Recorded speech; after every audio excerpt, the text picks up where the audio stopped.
இந்த வெயில் காலத்துல கர்ப்பிணி பெண்களுக்குன்னு ஒண்ணு இருக்குது. அவங்க சில பேர் வந்து டெலிவரிக்காக போவாங்க, சில பேர் இப்பதான் வந்து நிறைவாத கர்ப்பிணியா இருந்துட்டு இருப்பாங்க. ஸோ அவங்களுக்கு கர்ப்பிணியா இருக்கிறவங்களுக்கு என்ன மாதிரியான கர்ப்பிணியாக இருக்கிறவங்களாம் ரொம்ப கேர்ஃபுல்லாக இருங்க. ஓகேங்களா? சிம்பிளாக ஒரே வார்த்தையில் சொல்லணும். ஏன்னா கர்ப்பிணினும் போது 2 உயிர் வச்சுருக்கீங்க உள்ள.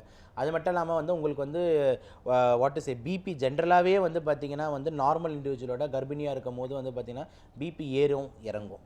படுக்கும் போது அந்த யூட்ரஸ் இறங்கும் போது திடீர்னு பிபி இறங்கும். அதுக்கப்புறம் சில நேரத்தில் அந்த குழந்தை இருக்கிறதுனால சில பேருக்கு ப்ரெக்னென்சி இன்டியூஸ்ட் ஹைப்பர் டென்ஷன் சொல்லிட்டு பிபி ஏறும். ஓகேங்களா? அந்த ப்ரெக்னென்சினால உங்களுக்கு வந்து சுகர் வரும், ஜெஸ்டேஷனல் டயபெட்டிஸ். ப்ரெக்னென்சினால உங்களுக்கு வந்து பார்த்தீங்கன்னா பெல்விக் கம்ப்ரெஷன் சிண்ட்ரோம் வரும். இதேமாதிரி டீஹைட்ரேஷன், ஹைப்போவலிமியா போவீங்க, அனிமியா இருக்கும், ஹீமோகுளோபின் குறவாக இருக்கும். அதே மாதிரி இந்த ஹைப்போலிமியா, ஏன்னா இங்கே இன்னொரு சர்க்குலேஷன் போகிறதுனால உங்களுக்கு ஜென்ரலாகவே கொஞ்சம் நீர் சத்து கம்மியாக இருக்கும். இந்த மாதிரி ஏகப்பட்ட சேஞ்சஸ் வந்து ப்ரெக்னென்சியில் ஏற்படுதுங்க. அப்போ இத்தனை சேஞ்சஸ், நான் எவ்வளோ விஷயம் இன்னும் லிஸ்ட்டு போட்டுகிட்டே போகலாம் ப்ரெக்னென்சியில் நடக்கிற சேஞ்சஸ். அப்போ இவ்வளோ சேஞ்சஸை வச்சுக்கிட்டு நீங்கள் வெயிலில் எக்ஸ்போஸ் ஆகிறது வந்துட்டு பார்த்தீங்கன்னா ரொம்ப டேஞ்சர். அப்போ நான் சொன்ன அந்த கிராம்ப்ஸு, நான் சொன்ன அந்த சின்கோப்பு, நான் சொன்ன அந்த எக்ஸாஷனு, நீங்கள் அந்த நான் அந்த less than 5 more than 60 வெயின்னு சொன்னால அதுக்கு ரொம்ப மன்னிப்பு கேட்குறேன். ஏன்னா 3வது நான் ப்ரெக்னென்சியும் சேர்த்துக்கணும். புரியுதா நான் சொல்கிறது? அப்போ இவங்க மட்டும் இல்லை, ப்ரெக்னென்ட் உமன்ஸ்க்கும் ரொம்ப chances of getting to that 4. ஓகேங்களா?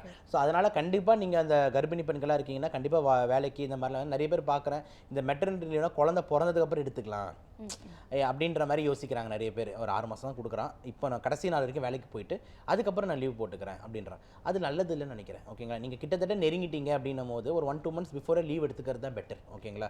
ஏன்னா லாஸ்ட் ஸ்டேஜஸில் உங்களுக்கு ஒரு பெரிய ஃபீட்டஸை க்ரோத் பண்ணிட்டு போயிட்டு இருக்கீங்க. உங்களுக்கு கண்டென்ட் அந்த குழந்தையோட சைஸும் அவ்வளோ பெருசு இருக்கும் போது உங்களோட பாடியில் இருக்க ஃப்ளூயிட் எல்லாம் அங்கேயும் போயிட்டு இருக்கு. ஓகேங்களா? பிளட் சப்ளை அங்கேயும் போயிட்டு இருக்கும் போது நீங்கள் ஒரு 1-2 months பிஃபோரே ரெஸ்ட் எடுத்துக்கிறது நல்லது. இப்போ எஸ்பெஷலி இப்போ சம்மர் வேறு வரப்போகுது அப்படின்னும் போது இந்த கர்ப்பிணி பெண்கள்லாம் வந்து பார்த்தீங்கன்னா ஒரு 1-2 months வந்து டெலிவரி டேட்டுக்கு முன்னாடியே நீங்கள் ரெஸ்ட் ஆரம்பிக்கிறது பெட்டராக இருக்கும். ஏன்னா இந்த வெயிலில் நீங்கள் யோசிச்சு பாருங்கள், நீங்கள் பஸ்ஸை பிடிச்சி நிறைய லேடிஸ் போகிறாங்க பார்க்குறேன். நிறைய லேடிஸ் வந்து பார்த்தீங்கன்னா வந்து 2 வீலர் ஓட்டிகிட்டு போயிட்டு இருக்காங்க. நிறைய லேடிஸ் நடந்தே போகிறாங்க வேலைக்கு. இதெல்லாம் வந்து நல்லது இல்லை. ஓகேங்களா? அது எப்போ என்ன நடக்கும்னு தெரியாதுல்ல. ஸோ அதனால் வந்து ஒரு 1-2 months முன்னாடி மெட்டர்னிட்டி லீவ் எடுக்கிறது வந்து பெட்டர் ஆப்ஷன். அப்படி இல்லைனா வந்துட்டு வீட்டுக்கார் பார்த்து நல்லா கூலிங்கான ஒரு ஏசி காரில் அவங்கள கூப்பிட்டு போய் ட்ராப் பண்ணிட்டு திருப்பி அவங்கள வந்து அங்கேருந்தே பிக்கப் பண்ணி கூப்பிட்டு வந்துட்டு அவளை பக்குவமாக பார்த்துக்கிற வீட்டுக்காராக இருந்ததுன்னா சந்தோஷம். செய்திகளை உடனுக்குடன் தெரிந்து கொள்ள உடனே சப்ஸ்கிரைப் பண்ணுங்க.